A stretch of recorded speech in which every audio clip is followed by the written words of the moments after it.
bersama Kestari. Nah, senang sekali kita tuh bisa bertemu kembali di podcast ini meskipun dengan wajah baru. Nah, kali ini kita akan membawakan podcast dengan judul Dari Kata ke Aksi, Membangun Rasa dan Budaya Tanggung Jawab di Organisasi.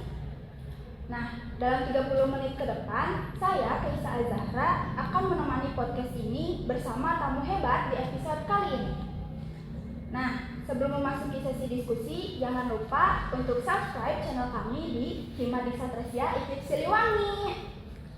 Nah, pada hari ini tuh kita kedatangan tamu hebat nih. Beliau ini pernah menjadi Ketua Bidang Kesekretariatan di tahun 2023-2024. Langsung saja kita sapa Teh Halah Sarifah.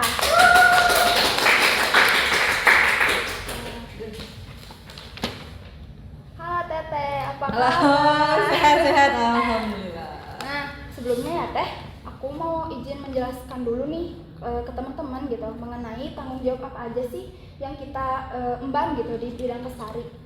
Nah, jadi teman-teman, Kestari ini merupakan singkatan dari kesekretariatan, yang dimana kita itu selaku anggota bidang Kestari melakukan administrasi di himpunan, yaitu Hima Diksa Tresya.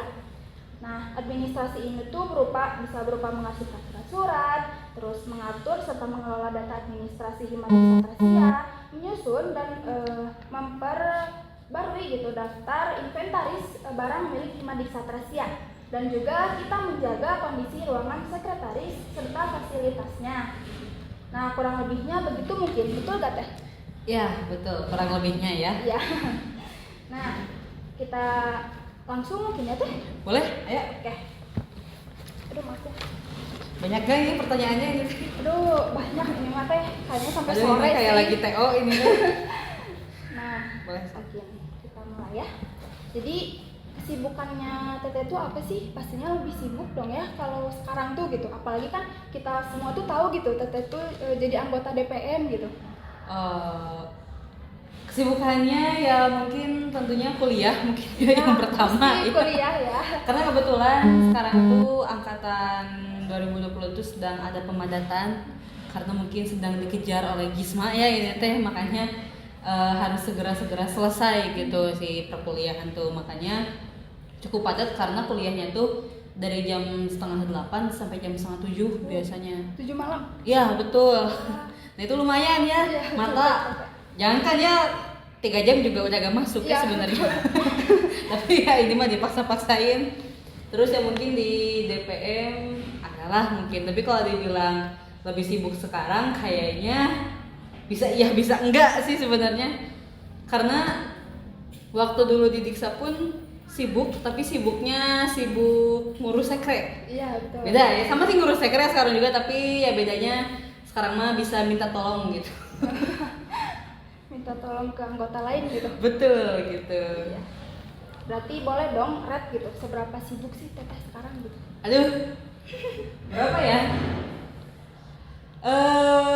Kayaknya enggak dong. Sensor ya, sensor tolong editor ya. Berapa ya? 8/10. Tinggi dong segitu ya. Ya ada 2-nya kan setidaknya. Masih ada 2. Nah, kenapa tuh bisa 8 gitu? Mungkin karena selain tadi yang DPM, terus yang kuliah dipadetin gitu. Apakah ada kayak kegiatan lain gitu Teh? Oh, mungkin kegiatan lainnya selain mungkin kegiatan di kampus, kuliah, di DPM, di luar pun kan aku ikut organisasi juga. Kebetulan di luar pun apa ya, cukup tugasnya tuh jadi bidang yang cukup sering ngedit lah ya, alias tech info merenya kalau di sini mah. Terus juga aku juga kan kerja ngajar. Jadi ya mungkin karena itu sih sebenarnya padatnya, mungkin kenapa 8 ya, 2-nya mungkin dipakai untuk leha-leha lah, me time mungkin ya, kalau zaman sekarang mah katanya me time ya, betul, me time. Nah teman-teman, jadi gitu ya. Nah Teh Halah itu diundang tuh untuk sharing-sharing nih pengalaman beliau menjadi anggota sekaligus ketua di bidang kesekretariatan, serta beliau juga akan berbagi gitu tips-tipsnya untuk kita yang masih menjadi pengurus di Hima Diksa Tresya mengenai tanggung jawab. Nah, kita lanjut ya Teh. Boleh. Sesuai tema yang diambil di hari ini mengenai tanggung jawab. Menurut Teteh apa sih tanggung jawab? Oke, kalau secara makna kata sebenarnya tanggung dan jawab dua hal yang berbeda ya sebenarnya ya.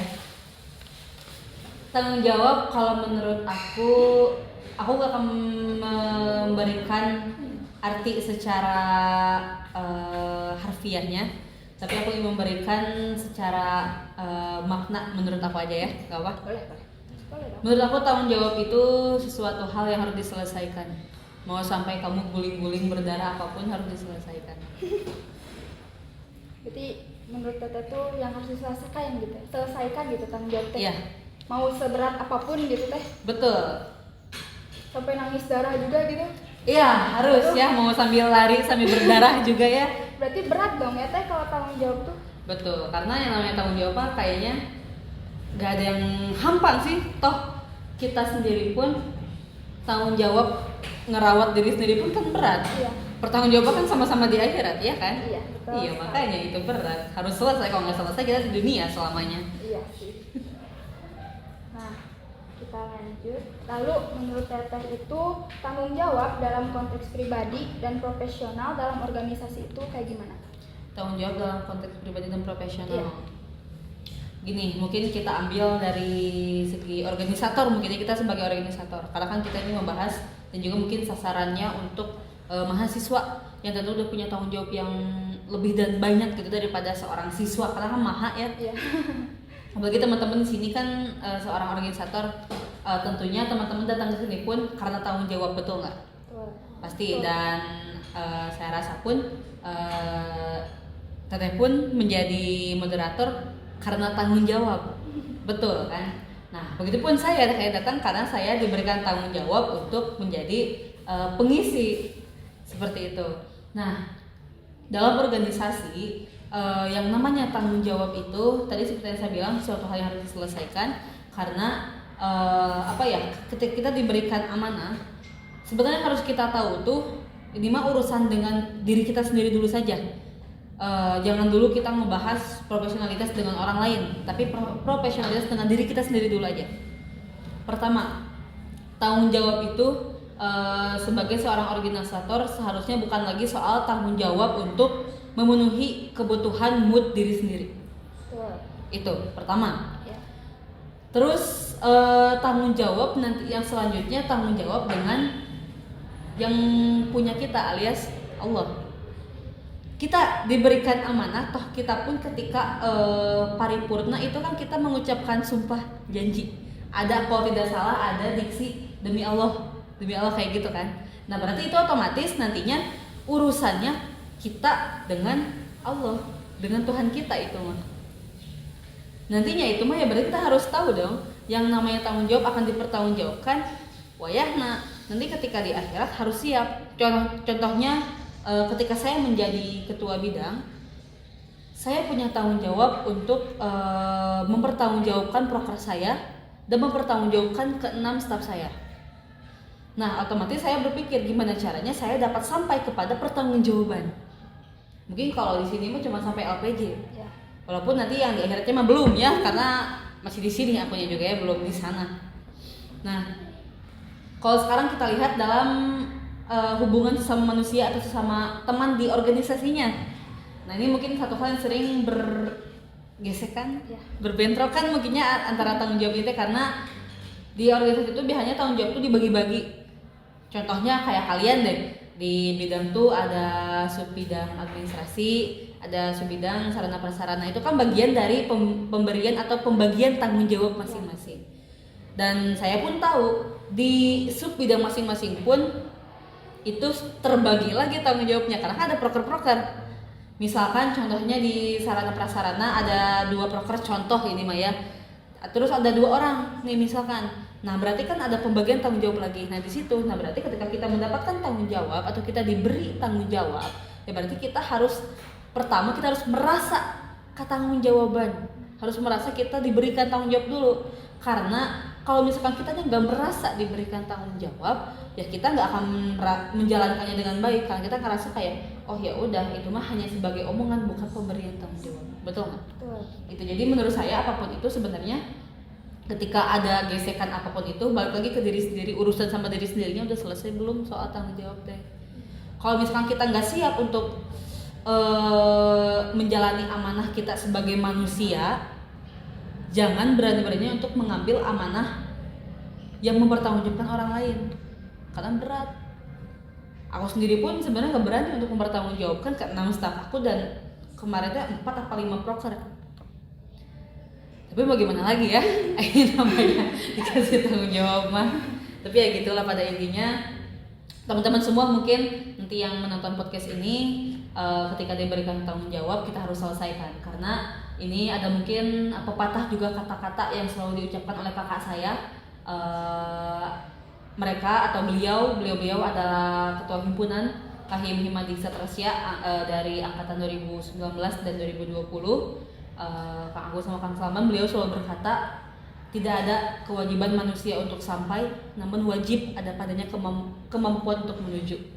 Jadi urusan sampai atau enggaknya mah itu urusan kita sama Allah. Itu mah urusan umur, betul nggak? Betul. Urusan rezeki itu. Tapi kan kalau urusan kita mencoba untuk sampai menuju ke jalan sampai itu teh, itu mah bagian dari usaha kita, betul? Itu makanya yang penting kalian udah berusaha untuk berjalan di tanggung jawab tersebut. Urusan sampai atau enggaknya itu mah bagian dari takdir Allah yang nggak akan bisa kalian rubah. Itu sih kalau untuk tanggung jawab. Berarti Pak dibilang tanggung jawab tuh pasti berat ya teh, karena Ya. tiap orangnya tuh harus sadar diri juga kan. Betul. Kalau dia tuh punya tanggung jawab, apalagi kalau diri dianya sendiri tuh diberi tanggung jawab lebih gitu untuk Iya, betul. mengemban orang lain juga ya teh. Betul itu. Berarti luar biasa ya teh. Ya betul, makanya jangankan ini ya punya 6 staf aja, masya Allah, apalagi kalau jadi yang burektor kayaknya teh. Tanggung jawabnya banyak soalnya. Ya betul. Nah, kita lanjut ke pertanyaan mengenai apa tantangan terbesar teteh mengenai tanggung jawab di tiap anggotanya waktu menjadi ketua kesekretariatan. Oke, tantangan ketika menjadi ketua bidang. Oke. Kalau dibilang tantangan ada sih. Utamanya mah tantangan dari diri aku sendiri sebenarnya ya. Karena mungkin tidak apa ya. Aku rasa sebenarnya tanggung jawab dan tantangan aku besar tuh karena aku ngerasa aku gak pernah cukup. Jadi ketika aku mengerjakan sesuatu, aku ngerasanya ini gak bagus, ini belum cukup. Terusnya kayak gitu, makanya gak beres-beres kan kalau kayak gitu mah. Juga mungkin aku tuh selalu merasa ketika aku diberikan amanah 6 orang staf, 1 orang angkatan 22, 5 orang angkatan 23, itu tuh aku berpikir bahwa mereka tanggung jawab aku sampai mereka selesai.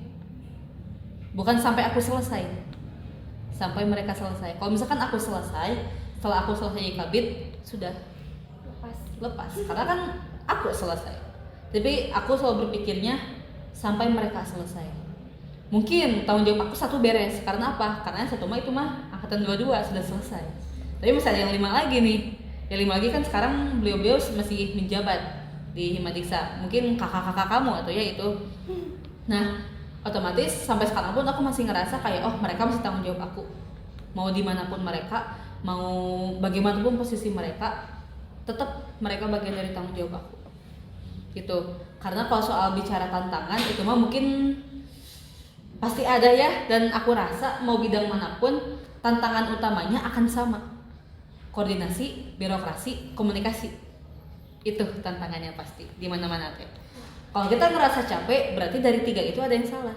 Salah satunya salah aja, atau ada salah satunya kurang bener lah, atau nggak bener, berat, kerasa capek di kitanya. Kita ambil yang pertama, birokrasi. Birokrasi itu suatu hal yang memang harus kita lakukan, tapi bisa jadi hal yang sensitif. Kenapa sensitif?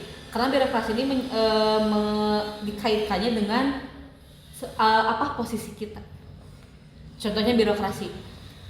Ketika ada permasalahan nih misalkan dari staf bidang terus ketika ada apa-apa staf bidang nanti harus ke ketua subidang. Ketua subidang nanti harus ke ketua bidang. Ketua bidang nanti harus ke badan pengurus harian. Nanti badan pengurus harian harus ke mana lagi. Tapi nanti kalau misalkan ketika kita ngerasa satu hal itu memperlambat atau lama, itu jadi sensitif di situ. Intinya akan timbul entah itu pergesekan, entah itu saling saling ngerasa capek nantinya. Aku mah ngerasa gak dihargai, aku juga nggak ngerasa dihargai sama kamu. Akhirnya kita malah ngerasa bankrupt. Itu pun berpengaruh dari komunikasinya. Komunikasi di bidang itu sangat penting banget. Contohnya, ketika misalkan saya mengirimkan pesan di grup bidangnya, saya hanya menginginkan yang penting staf saya memberikan balasan cukup, itu mah. Sebenarnya saya merasa tenang. Oh iya, berarti staf aku teh ada, belum kemana-mana, nggak, teh belum hilang, belum kemana-mana, masih ada sama aku berarti di bidang aku teh. Itu. Dan tantangan lainnya tadi dari koordinasi. Contohnya kayak misalkan di program kerja, salah satu program kerja nih, kalau di dalamnya tiga-tiganya jelek, birokrasinya jelek, komunikasinya jelek, terus koordinasinya jelek, nantinya malah masing-masing ngerasa capek. Akhirnya udahlah sok lah, kumaha kamu proker ini mah, udahlah sok lah kerjakan sama kamu sendiri, udahlah sok kamu gak mikirin. Nah itu titik dimana berarti ada yang salah dari ketiga itu.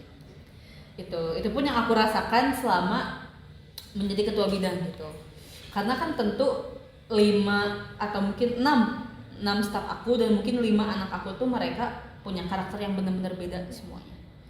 Jadi aku nggak bisa nerapin treatment yang sama ke semuanya tuh. Ketika aku nerapin treatment A, ternyata di nomor 3, nomor 4 nggak cocok. Aku nerapin treatment yang B, ternyata nomor 1 sama nomor 2 yang nggak cocok. Kan itu jadi, aduh harus gimana ya ini aku ngasih treatment teh. Ternyata memang pada akhirnya aku mencoba untuk bagaimana caranya mereka mendapatkan perhatian yang sama dengan cara yang berbeda masing-masing. Seperti itu. Dan untuk tantangan proker paling ya itu mah paling soal persuratan. Ya kadang kan suka telat ya kadang. Kadang telat ataupun kadang suka ada terhambat, bukan terhambat sih, lebih ke kayak koordinasi dengan pihak atasnya agak sedikit sulit gitu waktu kadang beberapa waktu ketika aku tuh itu salah satu yang menyebabkan si proker tuh mundur. Ataupun kadang komunikasi ketika menjalankan si prokernya, kamu ini udah belum? Oh udah, efeknya pas dicek belum. Atau kadang diam pas akhir ditanya ini udah belum. Nah kadang kayak gitu, itu salah satu yang menjadi faktor masalah mungkin ketika aku menjabat. Untuk sisanya sih sebenarnya aman-aman aja sebenarnya. Dan aku pun benar-benar terbantu banget sama waktu itu 6 staf aku tuh ada Riri, terus ada kabit kalian, ada Feby, ada juga Nisa, ada Sipa, ada Meta, ada juga ada Siti. Nah alhamdulillah aku ngerasa terbantu dan aku juga ngerasa ditemani lah, setidaknya aku ngerasa kesepian gitu maksudnya. Dan aku pun merasa senang dan berterima kasih karena mereka selesai sampai aku bisa mempertanggungjawabkan di akhir nanti di LPT gitu. Itu sih kalau untuk tantangan selama 1 tahun kemarin. Ya lumayan ya. Betul, lumayan. Nah lanjut ya Teh.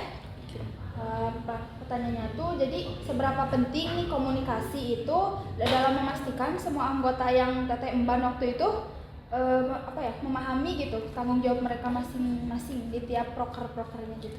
Oke, kalau bahas seberapa penting banget, karena kalau di Red pun tadi kalau yang pertama berapa ya? Pokoknya mah kalau ada sampai 10 aku pilihnya 100. Karena ya sepenting itu gitu ya. Karena gini, kalau misalkan staff tanpa dibimbing sama kabitnya akan sulit. Mungkin takutnya ada yang merasakan gitu ya. Takutnya bisa ada yang merasakan ini mah entah itu mungkin aku, entah itu siapa ya, nggak tahu ya. Dan itu tuh akan cukup, apalagi gini, belum kalau misalkan orang itu tipe yang kayak aku nyari tahu nih ini anu bla bla bla. Kalau orangnya diem sama-sama diem udah jadi kayak limbat atau meren bidangnya teh merenya gak ngomong-ngomong selama-lamanya itu sampai LPJ-an kayaknya teh. Proker udah gitu semuanya nanti teh. Itu penting komunikasi. Jadi ketika aku menjadi ketua bidang ataupun yang menjadi ketua subbidang atau menjadi ketua dalam hal apapun, pertama harus ngerti dulu tupoksi dari bidang atau dari divisi tersebutnya apa aja gitu. Nah terus kita lihat dulu sumber daya manusia di dalamnya ada berapa orang, baru kita bisa dipos-poskan si orangnya kemana-kemananya. Baiknya memang sesuai kemampuan dan juga dipertimbangkan sesuai dengan, atau kebaliknya mungkin dipertimbangkan sesuai dengan keinginan tapi mempertimbangkan kembali sesuai dengan kemampuannya. Jangan sampai misalkan kita teh menuruti ego kita. Contohnya misalkan aku teh kabin, dia teh nggak bisa di dalam hal tapi aku tuh memaksakan, aku tuh ingin kamu gini, kan kasihan sama orangnya, iya kan? Tapi di sisi lain komunikasi juga bukan hanya perlu dari sisi seorang ketua saja, tapi dari staff juga perlu ada komunikasi, karena komunikasi mah dua orang. Kalau misalkan komunikasi cuma satu orang mau komunikasi cuma ceramah, betul kan? Kalau gitu aja tadi habis ngapain? Ceramah, baru benar itu mah. Nah jadi pada intinya yang namanya komunikasi kan dua arah, otomatis ketua bidang memberikan tupoksi, memberikan pembagian tugasnya staf bidang mengeksekusi. Dan harus diingat bahwa ketua bidang ini bukan eksekutor, tapi mereka tuh konseptor dan juga yang mengawasinya. Jadi jangan sampai nantinya banyak ketua bidang yang turun tangan. Loh kalau misalkan di bidangnya cuma berdua, bertiga, dengan proker misalkan ada 5, ya perlu dibantu ya, itu masih membantu. Tapi kalau misalkan kondisinya lebih dari 4 orang, aku rasa masih bisa untuk dibagi-bagi tugas lah. Tapi kabit boleh bantu, boleh, tapi bantunya bukan berarti bantu semuanya sampai selesai. Tapi apa yang dibingungkan ditanya, terus kalian bertanya, dijawab, dibantu, cukup sampai situ. Sisanya kalian mengeksplor, serah kalian gitu. Karena kita di organisasi dan aku pun gak pernah ingin membatasi keinginan juga inovasi dan apa yang dipikirkan, kreativitas dari staf aku gini. Aku selalu mikirnya mereka punya keinginan, punya kreativitas sendiri, yang penting gak jauh melenceng dari apa yang aku inginkan, kenapa enggak gitu. Jadi yang penting tadi komunikasi dua arah, ya ketua bidang memberikan tupoksi, staf bidang yang mengeksekusi gitu. Jadi pentingnya tuh penting banget gitu ya teh, kan komunikasi tuh biar si proker-proker itu jalan ya teh. Betul. Lalu kita ingin tahu nih gimana cara teteh gitu bikin budaya tanggung jawab di tim. Apa yang harus kita mulai dari sekarang dan bagaimana kita bisa membangun tanggung jawabnya itu sendiri. Oke, kalau untuk membangun tanggung jawab di tim, mungkin sepengalaman aku, cara aku untuk mentreatment dari bidang aku sendiri, tentunya tadi yang pertama membagi orang-orangnya kepada subbidang masing-masing. Kemudian aku pun mempercayakan tiap orangnya untuk memegang satu proker. Kalaupun ada yang double, kayak dulu tuh ada yang double di Peta Intan dulu tuh sama 2 orang, dipegangnya sama Meta sama Siti waktu itu tuh. Nah itu mah nantinya bagian dari sok gimana aja pembagian kalian di dalamnya gitu. Nah untuk dari tanggung jawab dari awal pun aku selalu menanamkan tanggung jawab itu perlu. Kalau kalian mau lihat tanggung jawab seperti apa, sok aku contohin gitu. Karena yang namanya pemimpin, yang pertama, karena pasti gini, staf pasti akan mencontoh. Maka aku pun harus sadar, aku sebagai pemimpin gimana caranya staf aku ini mencontoh aku, bukan siapa-siapa. Mungkin seperti itu untuk pertanyaannya tadi. Nah, lalu aku mau nanya ke pribadi teteh sendiri. Sekarang kan kalau tadi tuh banyaknya di organisasi ya teh, selaku kayak tetehnya tuh waktu jadi ketua kesekretariatan, terus jadi anggota DPM. Nah sekarang ingin ke pribadi tetehnya mengenai masih seputar menjadi ketua sih sebetulnya. Cuman pernah nggak sih teteh tuh ngerasa kayak pernah buat kesalahan gitu ke anak-anak teteh gitu selaku menjabat jadi ketua bidang? Selalu. Kenapa tuh? Sampai hari ini pun aku masih merasa banyak hal yang belum aku sampaikan, banyak hal yang belum aku selesaikan, dan sampai sekarang pun aku masih merasa aku belum cukup minta maaf sama staff-staff aku tuh. Oh, nanti aku nangis lagi sini lagi. Apa dong? Ya pada intinya mungkin karena aku merasa selama aku menjadi ketua pun banyak kurangnya, dengan mungkin karakter aku yang memang banyak memaksa mungkin ya, aku caranya ya kayak ini jam segini harus selesai. Itu mungkin apa ya, satu sisi memang sebagai ketua harus seperti itu, tapi kalau aku lihat dari sisi aku sebagai ya mungkin mamah mereka di sini, aku ngerasa karunya oke gini. Makanya kalau dibilang ada salah, banyak salahnya. Bahkan aku rasa sampai sekarang pun masih banyak kesalahan yang belum aku tuntaskan gitu untuk mereka tuh. Makanya sampai sekarang pun masih berusaha gimana caranya, walaupun aku udah nggak di Diksa lagi, tapi aku masih mencoba untuk mereka masih ada apa ya, masih merasa aman selama aku masih ada di IKIP gitu. Aku ngerasanya bahkan tuh selama aku masih hidup dan mereka masih menjalankan amanah, ya berarti itu tuh masih tanggung jawab aku menurut aku. Melo ya teh, aduh dengerin. Melo banget, aduh. Nah, kita lanjut ke sesi terakhir. Oke. Aduh, kita tadi udah jawab banyak pertanyaan kan teh. Betul. Dari pertanyaan itu pasti ada dong kayak kita tuh ingin ada tipsnya dari Teteh gitu. Jadi supaya nanti tuh kita khususnya bidang Kestari bisa lebih baik gitu dalam hal tanggung jawabnya gitu. Oke, tips and trick yang pertama, satu, kita harus sadar kalau diri kita ini adalah titipan dari Allah. Yang pertama harus sadar gitu. Karena tadi amanah itu bukan cuma amanah organisasi, tapi amanah diri kita juga kan bagian dari amanah kan. Kita juga kan, kamu ngerawat diri kamu itu bagian dari tanggung jawab kamu kepada diri kamu, ya kan? Itu yang pertama. Yang kedua harus sadar kalau kamu mengambil sebuah resiko, yakni resikonya adalah datang ke himpunan, datang ke Himadiksa, otomatis kamu harus sadar di dalamnya akan ada pekerjaan, akan ada diskusi, akan ada permasalahan. Karena dari awal pun kalau mau nyari masalah datang ke Hima. Itu makanya kita harus tahu dulu dari awal komitmen kita di awal seperti apa, dan ketika kita menjalankannya pun kita harus ingat lagi komitmen di awal kita seperti apa. Contohnya misalkan nih aku pengurus muda. Terus aku tuh di tengah jalan ngerasa kayak asa capek, gini-gini aja, asa bosen aku teh. Tapi aku teh lihat lagi kenapa aku masuk Hima waktu itu. Dan apa yang aku ingin ketika aku masuk Hima teh tercapai atau enggak. Ketika enggak tercapai, apakah pengganti dari keinginan aku teh apakah bisa aku lakukan atau enggak, terselesaikan atau enggak. Itu.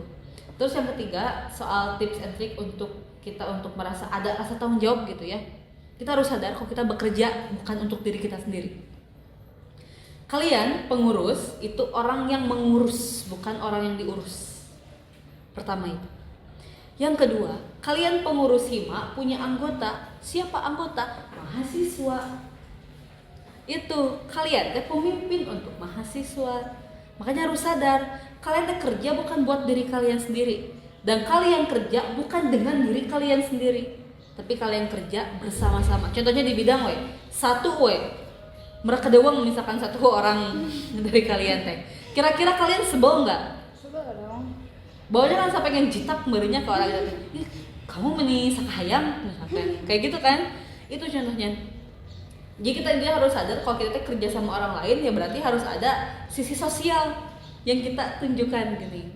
Kalau komunikasi harus dibangun, koordinasi lain-lain, karena tadi nanti bagian dari tanggung jawab kita. Karena ya tadi itulah kalau untuk itu mah ya. Terus ya yang terakhir tadi, gak akan pernah aku bosen dan selalu aku terapin perkataan tadi aku di awal, tidak ada kewajiban manusia untuk sampai, namun wajib ada padanya kemampuan untuk menuju. Itu cukup untuk mengingat tanggung jawab aku.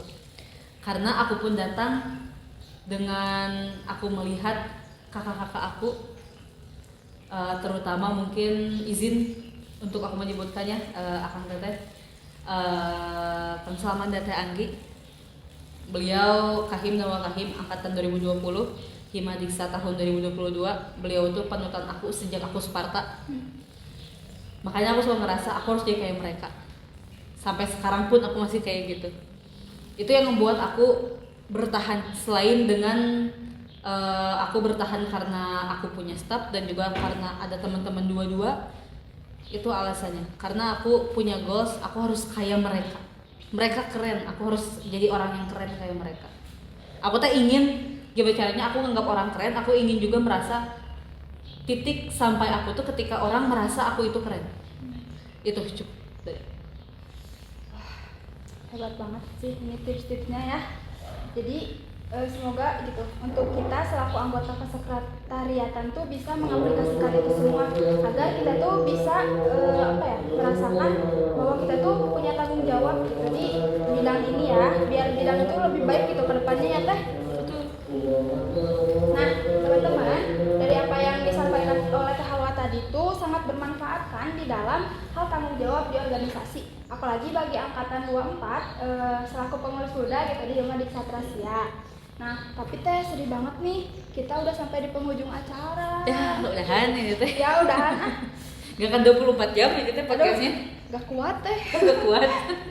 Lalu sebelumnya saya ucapkan terima kasih kepada Teh Halwa karena sudah berkenan sebagai pemateri gitu di podcast kali ini dengan segudang cerita dan tipsnya yang semoga bisa menjadi pelajaran bagi kita semua anggota Hima Diksa Trasia.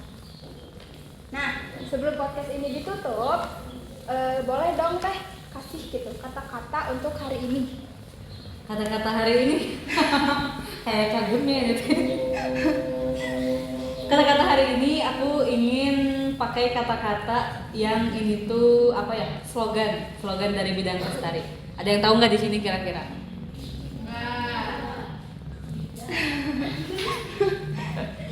Ya beneran nggak tahu kalian Teh. Apa ya, jadi aku lupa lagi.